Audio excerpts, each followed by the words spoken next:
Here's another part of our interview with Gil Moore of Triumph. I'm John Beaudin from Rock History Music. Remember, the entire interview will be on our Canadian channel. If you want to get right straight to the whole thing, there'll be a link at the very top of the description of this video. As most of you know, I've talked to Rick Emmett, I think about 7, maybe 8 times in the past. We spoke with Mike Levine in the last year twice, but I've never had Gil Moore and really enjoyed talking to him. He's a real nice guy. Was there, Gil, a point for you where you're going, yeah, we did that? Like, because we're always reinventing, and there's always that thing that everybody has. I mean, I'm a bottom feeder of entertainment. I'm in radio, but with artists that I talk to, we hear this, oh my God, I guess I did do that. I mean, how was it looking? I mean, with re-releases and box sets, which I love all this stuff, and fans eat it up because they don't get a lot of, that kind of music is not being made as much anymore. What was it like for you going through the process? Well, it was, to me, it was a separate lifetime because, I had a lifetime, in elementary school and high school playing hockey, playing football, playing golf, kind of being focused on sports, mainly hockey. And then I had a lifetime, in music, but I also was very interested in audio and lighting and technology even before Triumph started. That's what I was doing. That was my, kind of interest, which I've returned to, with Metalworks.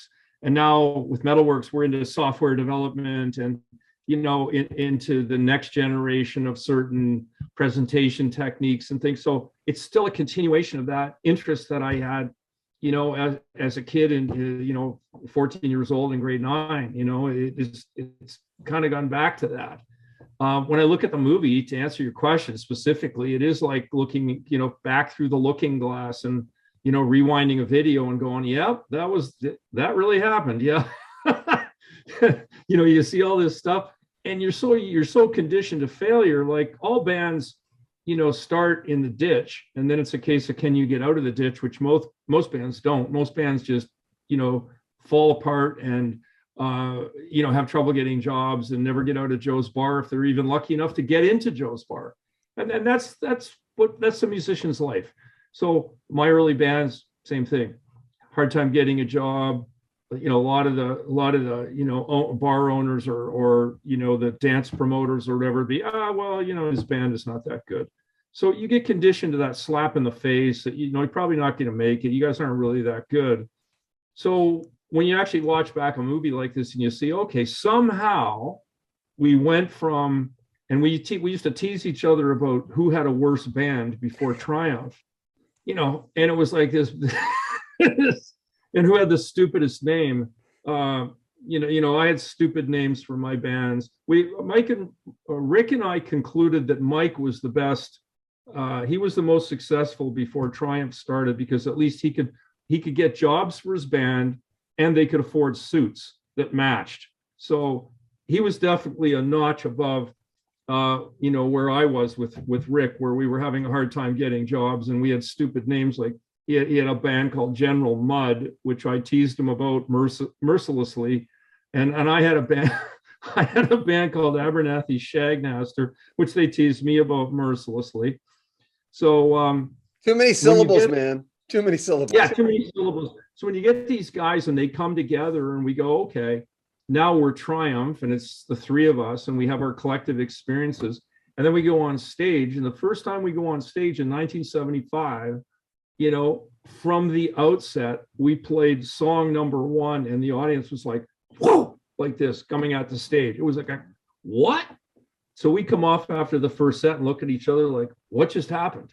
Like, I've never experienced that. Have you? No, we're not used to success. We're used to failure. And that just never stopped. That was a wheel that kept on turning. And then once we realized it was real, we went, well, whatever caused it, we may never know. It's one of those things like, what causes this, but we're going to ride this bike as far as this trail goes. What about, I really enjoyed Sebastian Bach in the doc. I mean, he was like channeling like every great, I mean, I was such a Triumph fan myself growing up. I just loved everything you guys put out, but And I remember seeing you guys, just for as an aside, I remember seeing you guys at Northlands Coliseum the second time I saw you guys. And I felt teary-eyed because the show was so much bigger. And I'm going, they made it big. Just as an aside, I thought, but Sebastian Bach, oh my God, you couldn't help but smile every time he was on screen. You're going, I get it, man. Yeah, I think Sebastian and the trailer. I don't know who was the star of the film. It definitely wasn't Triumph. It could have been Sebastian. It might have been the Trailer Park Boys. They were pretty awesome.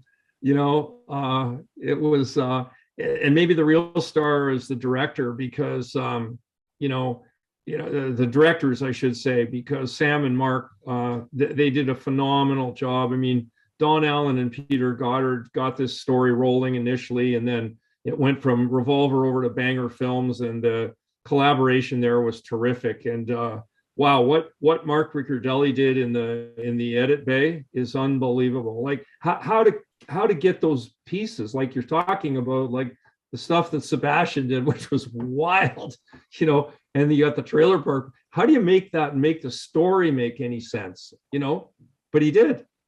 It also to me showed the fact that I just rewatched it last night. It showed me that there was just so many different facets and different types of people. You talk about San Antonio and getting there, and all of a sudden it gets big. And then you think, wow, we're lucky to be here. This is great. Radio station likes us. Then it keeps getting bigger and bigger. And I mean, I always ask people, and I stop asking rockers that say, oh, do you ever think you'd be here? Because it's so generic question. They go, no, when we're in our 20s, like you referenced a while ago about being thankful for things. When you're in your 20s, you're stuck in being, you can't think of being 50 or 60. It's an abstract thought. I mean, why would you do that? Right. So you're just riding the wave. Yeah, we weren't thankful. It's just kind of like we were talking about my parents. You're not smart enough, or you're not old enough to be thankful. I mean, I'm not going to say that we weren't, we were grateful to our fans, I think, from day one, but you convince yourself, as you start to see that Ferris wheel start to turn, that it's gonna, it's just gonna go, and it's gonna go, and it's gonna go, and it's more like I think it's more like a sports team where you win the pennant one year and you just double down like Tom Brady, and you go, you know what, I'm just gonna win it next year. So it's that determination to keep going and to conquer more territories, get more fans. And, I don't know, is that not grateful, or is it, I don't know what it is exactly. It's the mindset of, a 20-year-old musician who's on a roll. Make sure you comment on our videos, like our videos. We love it when you do. It really helps them perform. Share them on any groups you may be part of, and subscribe to our channel. I'm John Beaudin. This is Rock History Music.